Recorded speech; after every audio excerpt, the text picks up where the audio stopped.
Thank you, Mr. Chairman. Gentlemen, thank you for your testimony today.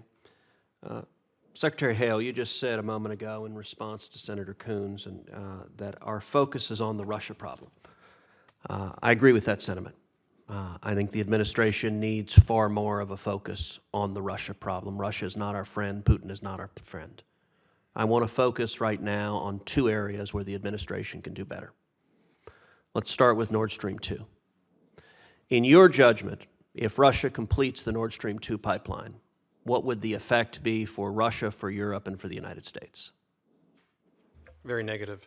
It would create another tool for the Kremlin to use Russia's energy resources to divide Europe and undermine and destabilize Ukraine.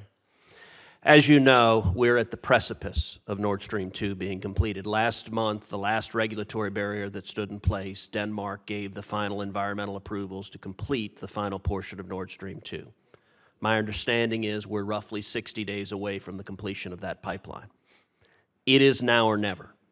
As you know, I authored bipartisan legislation in this committee that passed this committee by an overwhelming bipartisan vote, a vote of 20-2, to stop the Nord Stream 2 pipeline. It is narrow, targeted sanctions, like a scalpel, designed specifically to prevent the only ships that can lay the pipeline from laying the pipeline and completing that pipeline. Now, there is some hope that the Senate, even in this bizarre partisan time, will manage to work together. There's been considerable progress, perhaps passing that Nord Stream 2 legislation as part of the National Defense Authorization Act. I am hopeful that will happen. I'm grateful for the assistance of Chairman Risch and Ranking Member Menendez to try to make that happen. I think that would be an enormous bipartisan victory for the Senate and for the United States.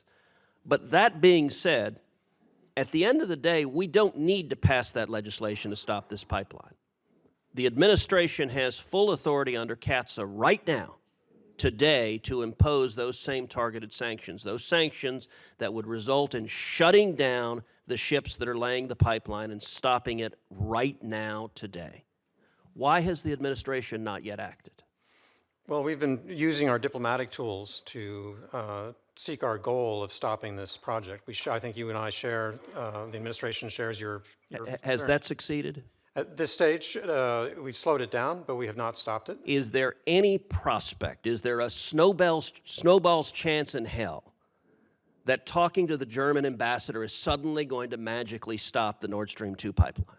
Certainly not talking to the German ambassador, but we have a range of leadership engagements on this which are still unfolding. We do have some time. There is a deliberative process about what our options are if we clearly come to the conclusion our diplomacy has not achieved our goal, and sanctions are among them. So, Secretary Hale, let me give you a very clear message to take back to your colleagues. I have had multiple conversations with Secretary Pompeo, with Secretary Mnuchin, with the White House on this topic. Time is of the essence. A strategy that is, let's pursue our diplomatic options, at this point is a strategy to do nothing. It is a strategy that will result with 100% certainty in the pipeline being completed and Putin getting billions of dollars, in Europe being made energy dependent more so on Russia, and in weakening the United States' position in the world. The administration can stop it. It is only inertia. There have been principled meetings. There have been, sadly, some bureaucratic intransigence, I think particularly from the Treasury Department, pushing back against exercising clear statutory authorization to stop this pipeline. I want this to be very clear. If the pipeline is completed, it will be the fault of the members of this administration who sat on their rear ends and didn't exercise the clear power. You have an overwhelming bipartisan mandate from Congress to stop this pipeline. It is clear, it is achievable, it is a major foreign policy victory. And the only thing that would allow this pipeline to be built is bureaucratic inertia and dithering within the administration. So I very much hope that dithering ends and you exercise the clear authority and stop this pipeline before it is completed next month. Thank you for your message. I want to turn to a second topic on Russia, which is, Dr. Ford, we were talking about the Open Skies Treaty, and you said something there that I wrote down because it startled me. You said, and I think this is verbatim, it does make contributions to our security and those of our partners. Dr. Ford, it is my understanding that that statement is directly contrary to the assessment of the Department of Defense and the intelligence community. And in fact, I will give you some specifics. In 2015, then the director of the Defense Intelligence Agency under President Obama, General Vincent Stewart, told Congress, quote, "The open skies construct was designed for a different era. It allows Russia to get incredible foundational intelligence on critical infrastructure, bases and ports, all of our facilities, and it gives Putin, quote, a significant advantage." The Stratcom, the head of Stratcom in 2016, commander of Stratcom, said it gives Russia, quote, a capability to be able to reconnoiter parts of our countries and other nations. 2017, the chairman of the Joint Chiefs of Staff, General Dunford, told Congress, quote, "We don't believe the treaty should be in place if the Russians aren't complying." You told this committee, quote, "Russia is in chronic noncompliance."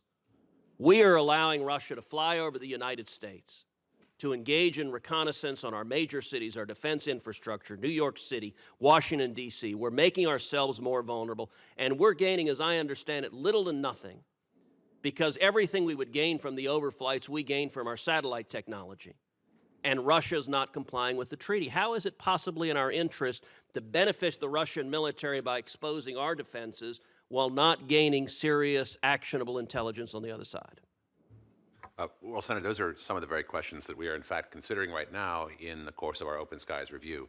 When I said that that the treaty provides some benefits, I think that is true. There are also clearly, as you quite correctly point out, some problems and some concerns.